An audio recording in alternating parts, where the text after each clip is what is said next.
What would you do if your own family called you unstable while secretly laundering money in your name? My name is Erica Monroe.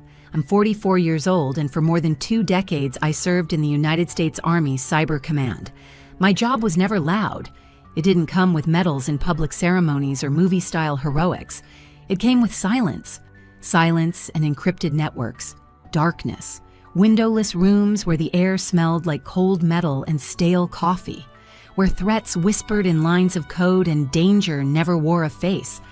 I stopped things most people never knew were about to destroy them. Rogue malware, foreign infiltration, real espionage. But none of it, not even war, prepared me for the betrayal I'd face at the hands of my own bloodline. This isn't about revenge. This is about truth, the kind that cracks a courtroom in half with one sentence. It started with a will, a hearing, supposed to be procedural quiet, a final step in settling my father's estate. I wore my uniform out of respect. I thought it would be a formality. But when I stepped into that courthouse in Arlington, I felt it. Not silence, absence of trust, of loyalty, of family. My mother, Margaret, sat without looking up, her eyes fixed on the floor like my presence was a stain. Jason. My younger brother was already seated at the front with his wife, Alyssa, their hands locked like they were grieving victims, not perpetrators. Our father, Franklin Monroe, had only been in the ground 6 months, and already the knives had been sharpened. Their attorney, Helen Draper, stood first, voice like a scalpel, precise, polished, poisoned. "Your Honor," she began, "we submit that Colonel Erica Monroe poses a risk to the fiduciary integrity of the Monroe family estate. Her emotional volatility paired with her elevated rank created an imbalance of influence. We believe she unduly pressured Mr. and Mrs. Monroe into financial transfers while on leave from active deployment. The words weren't loud, but they echoed like explosions. Unduly pressured, volatile, manipulative. They were using my uniform, the very fabric I bled for, against me. I said nothing. I didn't flinch when Jason said she was never around. She missed everything. Birthdays, holidays. When Dad got sick, I was the one who stayed. I didn't blink when Alyssa said she makes people uncomfortable. She has that intensity. I didn't look away when my own mother murmured, "We tried to help her, but some people just can't be helped. Let them talk." That was my thought. Let them twist the years. Let them weaponize my service. They had no idea what I knew. When the judge turned to me, asking if I had any documentation to submit before a ruling, I stood slowly. The sound of my boots on tile was soft, but deliberate. I had walked across war zones quieter than this courtroom. I reached into my briefcase, pulled out a single sheet of paper, 8.5 by 11, standard government print. Nothing fancy. "Your Honor," I said, voice calm. "With your permission, I believe this document should be reviewed before any further proceedings." He took it, adjusted his glasses, read the first line. His brow furrowed. Second line. His eyes narrowed. Third line, he looked up sharply, closed the doors. "No one leaves." Gasps. Confusion. Even Helen Draper dropped her pen. I watched as the bailiff moved toward the rear exit, locking it. Then came the boots. Not mine. Federal agents, 5 of them. Clean suits, precise movements. They came through the side hall. My mother paled. Jason turned and finally looked me in the eyes. Alyssa clutched his arm like she'd seen her own name flash on a warrant. But I didn't move. I didn't blink. Because this moment, this courtroom silence, this sudden cold, I'd waited years for this. But it didn't start in the courtroom.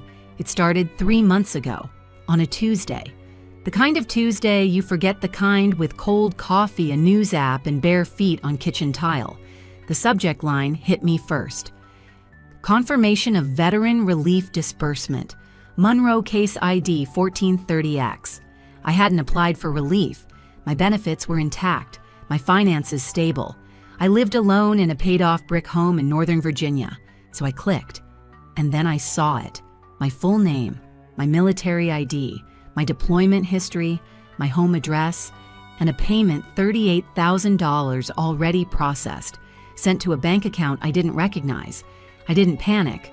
No adrenaline, no shouting, just a cold drop behind my ribs, the kind of knowing you only get when something has already happened.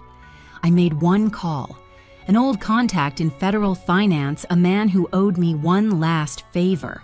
Within the hour, I had access to a ledger, and what I saw wasn't just personal, it was surgical.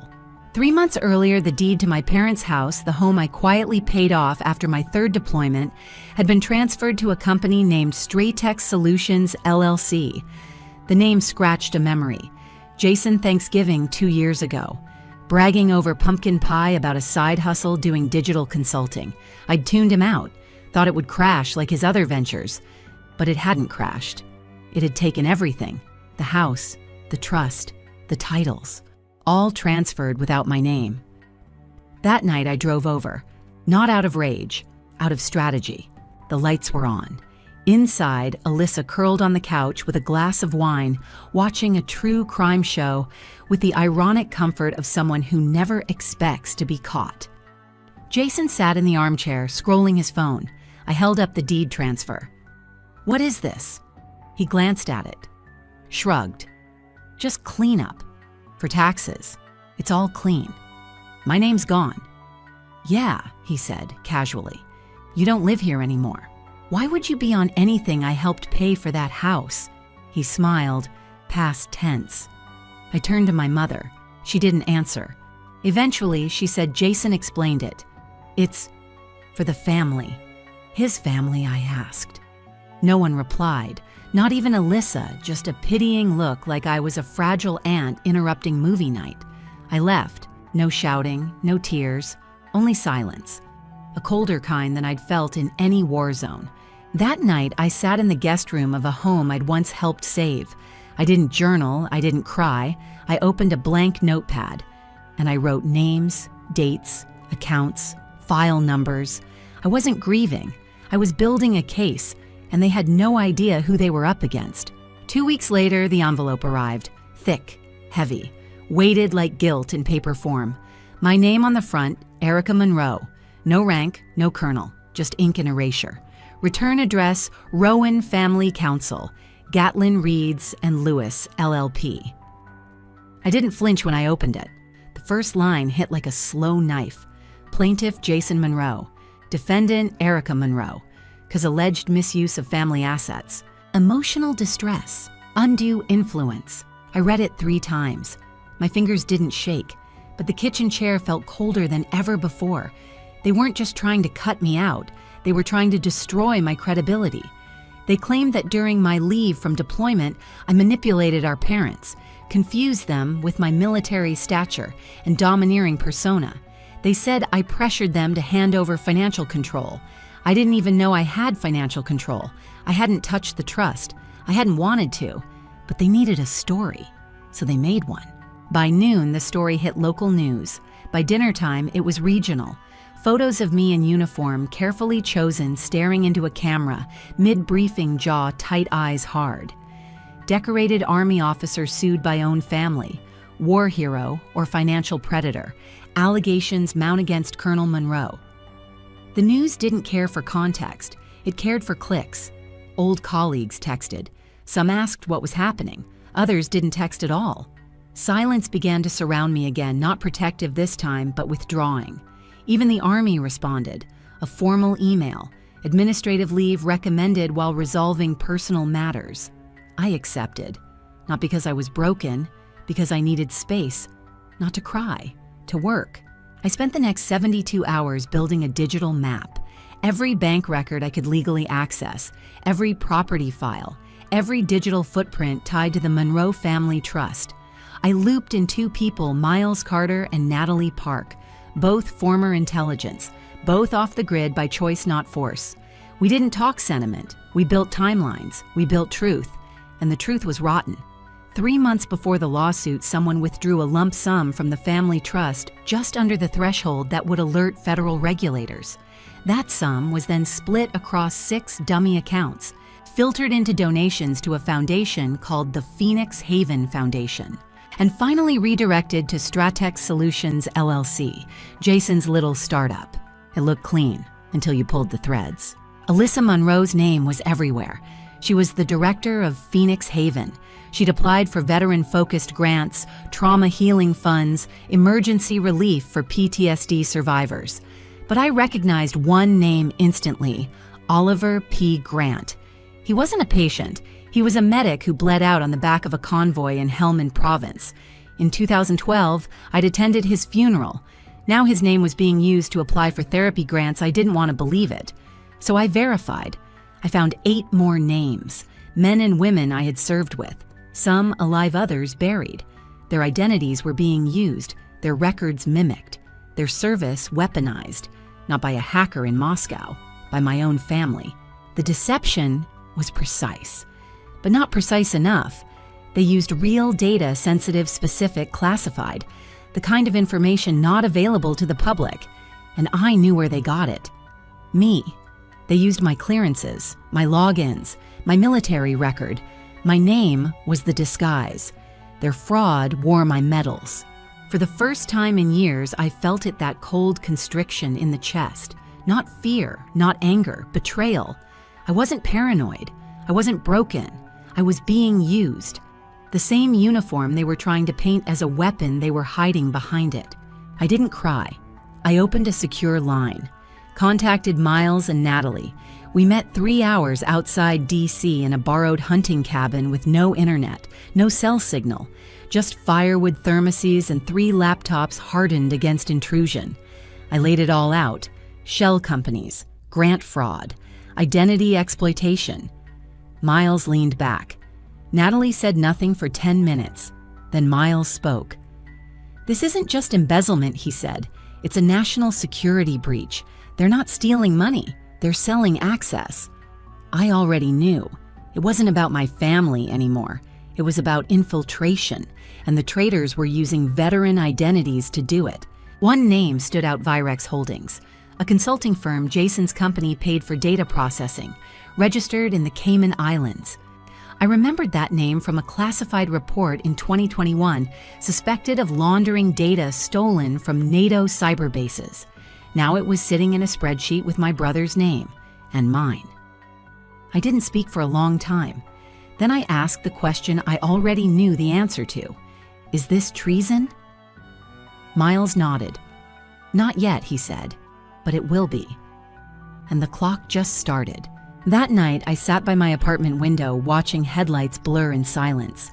The most dangerous battlefield I'd ever faced wasn't Kabul or Ramadi. It was Thanksgiving dinner. It was a living room filled with pitying looks and polite lies. And that's when I made my decision. This wasn't about revenge, it was about justice. They weren't going to walk away. Not this time. Not with my name on their crimes. It wasn't about paperwork anymore. It was about warfare, quiet, systemic, and domestic. And the battlefield was me. I didn't launch an attack. Not yet. First, I made a list. Every fake veteran ID used by the Phoenix Haven Foundation. Every invoice Stratex Solutions submitted for consulting and data infrastructure. Every transaction that hit offshore accounts. Every timestamp that aligned with my deployments. I wasn't building a story. I was building proof, the kind that crushes deniability. And I still had one unanswered question: did my parents know? So I made an appointment. Not with Jason, not with Alyssa, with Margaret Monroe, my mother. She answered the door herself, wore a cream sweater, a blank expression, and years of distance behind her eyes. Behind her, my father, Franklin Monroe, stood with folded arms, silent. The house looked the same, but everything inside it had changed. We sat in the living room like strangers. I placed a folder on the table. "Before you say anything," I told them, "I know everything." I let the words settle.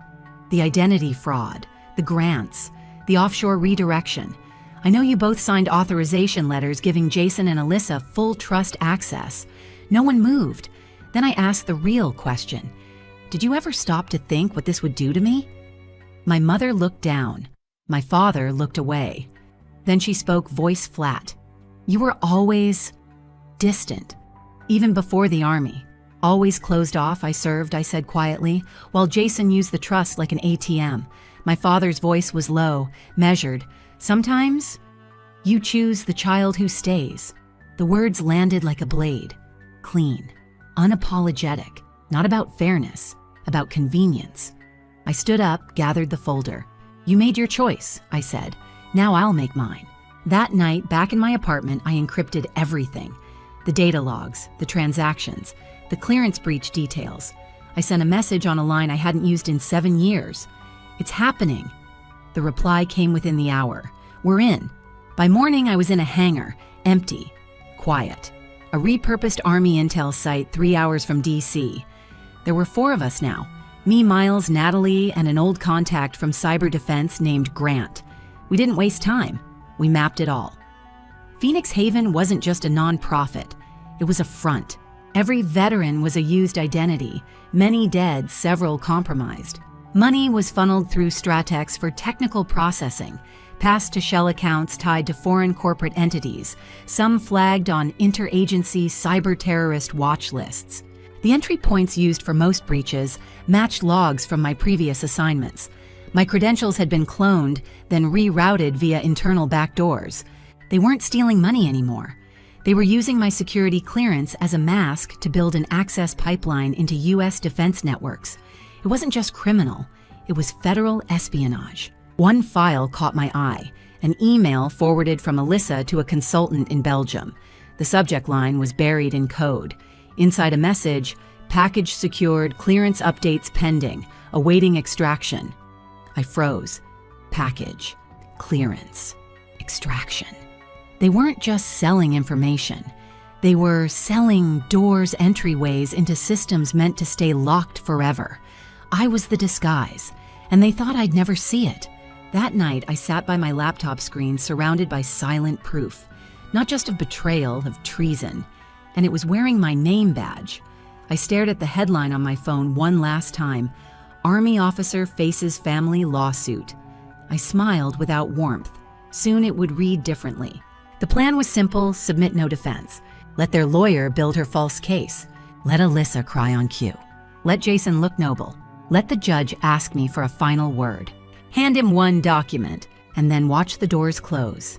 They thought silence meant surrender. They forgot I was trained in silence, and I never went into battle unarmed. The morning of the hearing, I woke before the alarm. My uniform was pressed, polished. Not for image, for clarity. Rows of ribbons. My Army Cyber Command insignia. A nameplate I'd earned, not inherited. Every inch of fabric whispered one truth: I was not afraid of what they'd done to me. The courthouse was full. Jason arrived, flanked by Alyssa and 2 defense attorneys. Alyssa wore a beige blazer, the kind people choose when they want to look concerned but not guilty. Helen Draper, their lawyer, carried a steel briefcase and a confident smirk. My mother and father sat behind them, stoic, unfeeling, like statues of loyalty cast in cold metal. I didn't look their way. I took my place, alone, but not unarmed. Helen stood and began her performance. She cited my deployments as extended absences from critical family moments. She cited my rank as a position of psychological dominance. She called my demeanor intimidating, erratic, and inconsistent with fiduciary responsibility. She used the words emotional trauma and battle-induced instability. She painted me as a ticking time bomb dressed in uniform. Then she stepped aside. Alyssa took the stand. She was polished, precise, soft voice, controlled tears. She was always intense, she said, always watching, analyzing. I never felt safe around her. I hate saying it, but she scared me. She paused for effect, looked down, fake shame. She was distant, aggressive, always correcting people, always, waiting to pounce. The courtroom was quiet. The judge, a man named Judge Hardin, watched carefully, measured everything. I remained still. Not a blink, not a breath wasted. Let them paint their masterpiece, because I brought the match. Finally, Judge Hardin turned to me. "Colonel Monroe, do you have any defense or documents to submit before we proceed to ruling?" I stood, straight-backed, shoulders squared, voice steady. "Yes, Your Honor." From my leather case, I pulled out one folder, slim, simple. Inside, just one document. "Your Honor," I said. "This is my only submission." He took it, opened it, read, line 1. Eyes narrowed, line 2, brow furrowed, line 3. He looked up. Close the doors, he said. No one leaves. Gasps. Chairs scraping. Jason blinked hard, leaned forward. Alyssa froze her mouth slightly open. Their attorneys turned to one another in confusion. Behind me, I heard it. Boots. Federal agents entering through both side doors, precise, silent, trained. 5 men and women in dark suits and earpieces. They didn't hesitate. They walked directly to Jason and Alyssa. Handcuffs clicked. Alyssa tried to stand. 2 agents flanked her. Jason stammered, "Wait, no I didn't. This was..." He looked at me. "They made me," he said, voice barely above a whisper. I didn't reply because I understood something too well. They made him, but he let them. Judge Hardin remained composed. On the basis of this document, he said, and the accompanying evidence now in possession of federal authorities, this court recognizes that substantial criminal activity has been committed under the guise of family trust management and nonprofit service. He turned to the remaining counsel. The charges will include identity theft, financial fraud, wire fraud, and conspiracy to exploit federal veteran services. Jason was pale. Alyssa had gone from soft to steel jaw-clenched eyes dead. Margaret Monroe covered her mouth. Franklin didn't move. I watched them both. Still statues, still choosing silence over justice. The same silence they had when they chose Jason. As Jason and Alyssa were led out of the room, past me, past everyone, past the lies, I didn't feel triumph. I felt truth, finally standing where it belonged. The hearing was over. But the war, the one that began the day I saw my name erased from the house I paid off, that war had been won, not with fists, with facts, not with rage, with restraint, not with screaming, with one document written in cold ink delivered in earned silence. The courtroom emptied, except for me. I didn't leave right away. I stood near the judge's bench while the agents filed out Jason and Alyssa in custody, their footsteps swallowed by the cold marble corridors. Reporters had gathered outside, microphones, flashbulbs, headlines already in the making, but I didn't give them a quote. I didn't need to. The truth had already spoken for me. Later that afternoon, I filed 3 emergency motions protective orders for all 8 veterans whose identities were compromised. An injunction to freeze all assets tied to the Phoenix Haven Foundation and Stratex Solutions, LLC. A federal referral to Homeland Security for all offshore entities, flagged in the case file. Each one was granted, without hesitation. I didn't smile, I didn't cry. I filed the paperwork, turned off my phone, and walked out of the courthouse with no one beside me. And that was exactly how I wanted it. That evening, I sat in my apartment, lights off, uniform folded on the bed, court documents in a neat stack on my desk. My name, once smeared across headlines, now appeared at the top of a federal exoneration file. The headline was different now. Army Colonel exposes massive fraud, Ring family members indicted in veterans' identity theft case. I didn't care for the clicks or the shares, but I printed that headline and I placed it in a drawer, not as a trophy, as a reminder. Weeks passed. I didn't go back to Army Cyber Command. Not because they didn't ask, because I was building something new. Honor Trace. That's what I called it. A nonprofit organization dedicated to defending veterans from financial exploitation, identity abuse, and trust betrayal. No fanfare, no launch party. Just a name, a mission, and quiet power behind a locked door. I hired a 3-person team, all former Intel, all trusted. We started with 1 case, then 3. By week 2, we had 11. Stolen benefits, misused identities, names of heroes turned into numbers on balance sheets. One morning, a letter arrived, handwritten, from a widow in Ohio. Her husband, a decorated combat medic, had died in 2015. His name had been used by Jason's network to funnel money through dummy nonprofit donations. She wrote, "We thought no one would fight for us. Then you did." I sat with that line for a long time. Because this war, this quiet digital war, had never been about revenge. It had been about remembering who I was. Not the image they created, not the caricature in court, but the woman behind the firewall, The one who never asked for applause, never needed credit, only truth, only integrity. They tried to call me unstable. They tried to paint my service as a threat. They tried to erase my name, but I wrote it back in with evidence. There was no parade, no medals, no public ceremony, just a new desk, a locked cabinet, and a folder with the words, VA confirmed, identity restored, 12 veterans. It didn't feel like a victory march. It felt like a healing scar. Because I finally understood something I hadn't admitted even to myself. The betrayal wasn't just legal, it was personal. And I had spent years excusing it. They were my family.